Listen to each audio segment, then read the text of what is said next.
Hello বন্ধুরা, good morning. আমি অর্পিতা চলে এসেছি আরও একটা নতুন ব্লগ নিয়ে। তো চলো সকাল সকাল ঘুম থেকে উঠে পড়েছি, এখন ভিডিওটা স্টার্ট করছি। আজকের ভিডিওটা যদি তোমাদের কারোর ভালো লাগে থাকে তাহলে প্লিজ লাইক কমেন্ট করো, আর যারা নাকি নতুন দেখছো তারা প্লিজ চ্যানেলটাকে একটু সাবস্ক্রাইব করে দিও।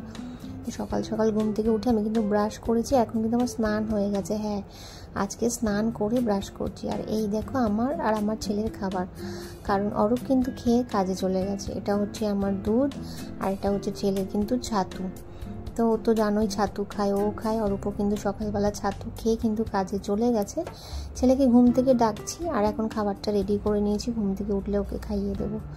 তারপরে দেখো আজকে বসেছি একটা সেই আবার আগের মতন সব জিনিসপত্র নিয়ে প্রজেক্ট করতে, স্কুলের প্রজেক্ট। হ্যাঁ, এই একদিন আসলো সামার ভ্যাকেশন আসলে, কিংবা উইন্টার ভ্যাকেশন আসলে, একটা যে মানুষ ছুটি কাটাবে তার আর উপায় নেই, এক গাদা করে প্রজেক্ট দিয়ে রাখে স্কুলে। তো দেখো এই ফাইলগুলো কিন্তু প্রত্যেকবার কিনতে হয় না, ফাইলের বোর্ডগুলো থাকে। আর এই যে পেপারগুলো দেখতে পাচ্ছ, পেপারগুলো কিন্তু কিনতে হয়। তো পেপারগুলো কিনে নিতে হয়, একবারে বইয়ের সাথে কিন্তু দিয়ে দেয়। তো এগুলো করে নিলাম, প্রজেক্টগুলো করতে বসেছি, করতে করতে আবার উঠে পড়লাম। উঠে এখন দেখো কি রান্না হয়েছে। আজকে রান্না হয়েছে তেলাপিয়া মাছ। এটা তো অরূপের মাছ, এটা হচ্ছে আমার শাশুড়ির মাছ। উনি ঝোল রান্না করেছে টমেটো দিয়ে আর একটুখানি কাঁচা লঙ্কা দিয়ে। আর আমাদেরটা রান্না হয়েছে সর্ষে বাটা দিয়ে। আর এটা রান্না হয়েছে পুঁই শাক। আর ওটা দেখতে পাচ্ছ কি, ওটা হচ্ছে কাঁঠালের যে দানাটা হয় সেই দানাটা দিয়ে, কারণ এখন আমার শাশুড়ি ওই কাঁঠালের দানা পাবে আর সব কিছুতেই কাঁঠালের দানা দেবে, এরকম একটা ব্যাপার। আর এখানে রয়েছে গন্ধরাজ লেবু, কেন বলতো, পুঁই শাক দিয়ে খাবে বলে গন্ধরাজ লেবু কেটে রাখা হয়েছে। আর তোমরা তো জানোই অরূপের ভাতটা মাছটা আগেই বেড়ে রাখা হয় সবার প্রথমে, যেহেতু ও বাড়ির মেন, তাই জন্য। আর এখানে দেখো এখন কলা আনা রয়েছে, আর আগের কলাগুলো দেখো এরকম কালো কালো হয়ে গেছে। আর এই যে বোতল দুটো এখানে রাখলাম, এই বোতলগুলো না মাঠে ফেলে এসেছিল, জানো তো, এগুলো ধুতে হবে। ভুলে গেছে, আমি যে প্র্যাকটিসে যাই জলের বোতল তোমরা তো দেখেছো দিয়ে দিই, তো ওখান থেকে আনতে ভুলে গেছে। আর এই দেখো আমার স্বাদের প্রিয় ডাইনিং টেবিলটার কি অবস্থা। আর আরেকটা জিনিস দেখো, তোমাদের এর আগে দেখাতে পারবো না, বিয়ের আগে আমি এরকম একটা কাণ্ড করেছিলাম, সেটা অবশ্য রুটির সাথে। আর এই প্রথম আমার সাথে এই ঘটনাটি ঘটলো। মনে হচ্ছে বাবার আদরের মেয়ে এই প্রথম নতুন বউ হয়ে এসে প্রথম কিন্তু রান্নাঘরে ঢুকেছে। আর ডিম সিদ্ধ করতে গিয়ে ডিমটাকে পুরো পুড়িয়ে ফেলেছি দেখো। হ্যাঁ, তোমরা কি কেউ কখনো ডিম পুড়িয়ে ফেলেছো? আর ডিমের গায়ে দেখো পুরো পুড়ে পুড়ে বাটিটা তো কালো হয়েই গেছে, আর ডিমটা পুরি কি অবস্থা হয়েছে দেখো, অবস্থা মনে হচ্ছে আমি নতুন। আসলে না, আমি ডিম বসিয়ে রেখে ভুলে গেছিলাম, ওই যে প্রজেক্ট করতে বসেছিলাম, কখন জল শুকিয়ে যেরকম অবস্থা হয়েছে, আর ডিম ফেটে বাটিটা এরকম ধাম করে একটা আওয়াজ হয়েছে, তাই জন্য কিন্তু এরকম একটা অবস্থা। তো এটা তো ডিমের সাথে হয়েছে। আর জানো তো, ডিমটা খোসাটা ছাড়ানোর পর দেখো এরকম অবস্থা।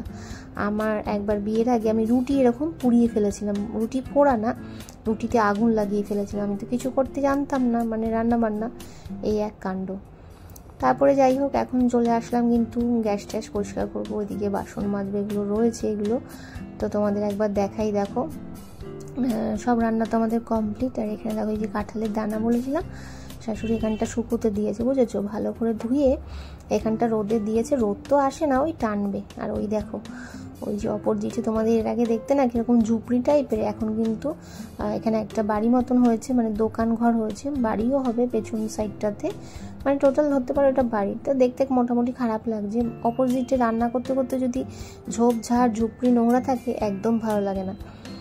যদি ধরো একটু পরিষ্কার পরিচ্ছন্ন কোনো বাড়ি থাকে তাহলে দেখতেও বেশ ভালো লাগে। তারপরে দেখো এখানে এখন বাসন মাজছি। হ্যাঁ, তোমরা তো বলবে যে তোমার তো লোক আছে, তাহলে তুমি কেন মাজছো? তো দেখো এই যে এটা তো কাচের একটা লিড, এগুলো আমি দেই না মাজতে।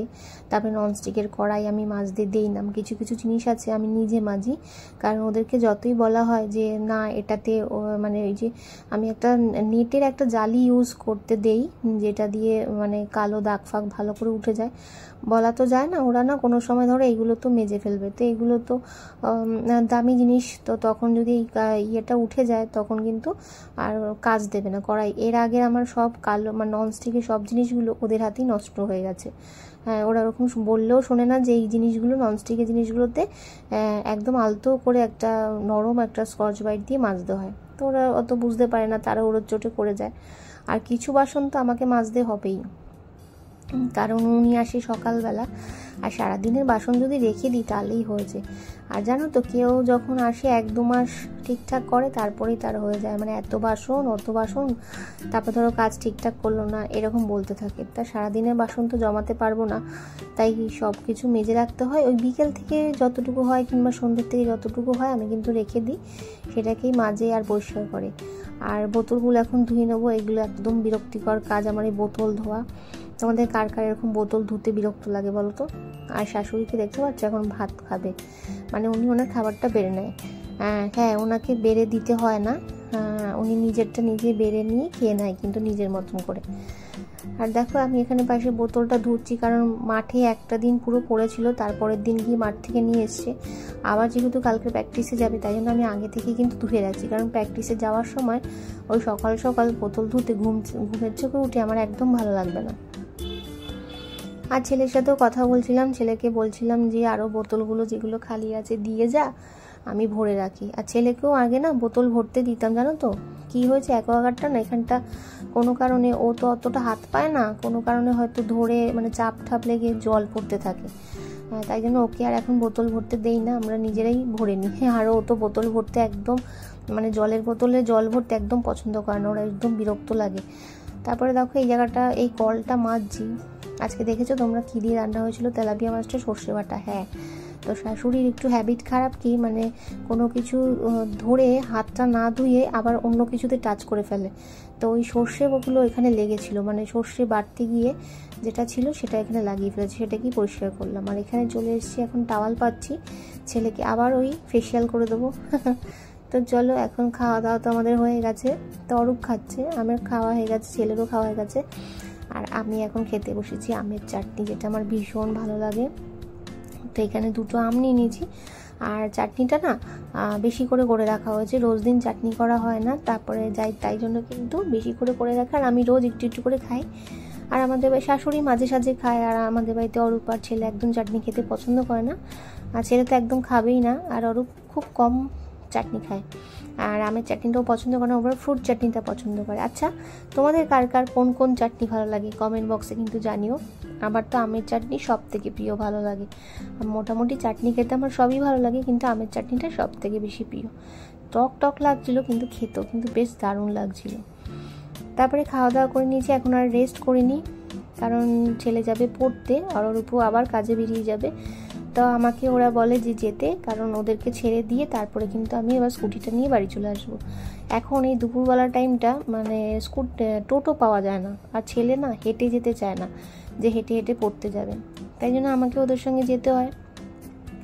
তো চলো আমি যাই ওদের সঙ্গে আমি একটুখানি ঘুরে আসি। ঘুরে তো আসা নয়, এই রোদের মধ্যে আমার একদম বেরোতে ইচ্ছে করছিল না, কিন্তু কিছু করার নেই, ভাবলাম ওর উপর খেয়ে উঠেছে, খাওয়া দাওয়া করে সত্যি কারোরই ভালো লাগে না হাঁটতে, মানে ভরা পেটে ধরো খেয়ে উঠেই একদম দুপুরবেলা রোদের মধ্যে হাঁটতে ভালো লাগে না, তাই গেলাম ওদের সঙ্গে যে ওকে ছেড়ে দিয়ে আসি।